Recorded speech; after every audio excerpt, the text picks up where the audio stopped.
খাগড়াছড়িতে কাজু বাদামের ভালো ফলন হয়েছে।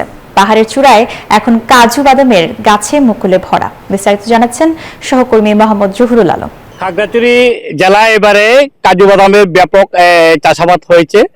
কৃষি বিভাগ আমাদেরকে জানিয়েছেন যে খাগড়াছড়ি পুরো জেলায় 250 হেক্টর জমিতে এবারে কাজু বাদামের চাষ করা হয়েছে এবং লক্ষ্যমাত্রা ধরা হয়েছে বেশ।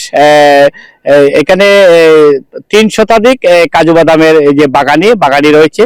আমি যেখানে এসেছি এখানে কমল ত্রিপুরার এই যে বাগান গোলাবাড়ি ইউনিয়নের আলুটিলা এলাকায় আর পুনর্বাসন এলাকাতে এখানে কাজু বাদামের ফুল মুকুল আসা শুরু হয়েছে।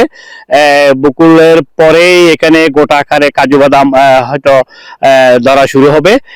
কৃষক যিনি আছেন রামকমল ত্রিপুরা, তিনি আমাদেরকে জানিয়েছেন যে এবারেই তার যে কাজু বাদাম রয়েছে বাগান থেকে এবারে উৎপাদন শুরু হবে। তিনি আশা করছেন যদি প্রকৃতি অনুকূলে থাকে, বৃষ্টিপাত হয়, তাহলে কাজু বাদাম ভালোভাবে ফলন পাবে। কত একর ভূমিতে আপনি কাজু বাদামের চাষ? 5 একর ভূমিতে। এখানে 1,500 আছে। এটা আমাদেরকে খাগড়াছড়ি সদর কৃষি অফিস আমাদেরকে এখানে সহায়তা করছে, আমাদেরকে কাজু বাদাম দিছে, সার দিছে। এবারে ফলন হবে মনে হয় মোটামুটি। আমাদের আগে দিয়েছে 500 চারা, যেটা 2023 সালে দিছে, এটা কিন্তু ফুট আছে 500 চারা।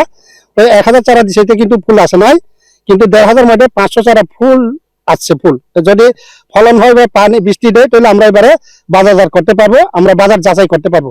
ধন্যবাদ রামকমল ত্রিপুরাকে। তিনি আমাদেরকে যেটা জানিয়েছেন যে তিনি এবারেই প্রথম উৎপাদনে যাবে তার কাজু বাদাম, যে 5 একর ভূমিতে প্রায় 1,500 গাছ উনি লাগিয়েছেন এবং মুকুল আসা শুরু হয়েছে।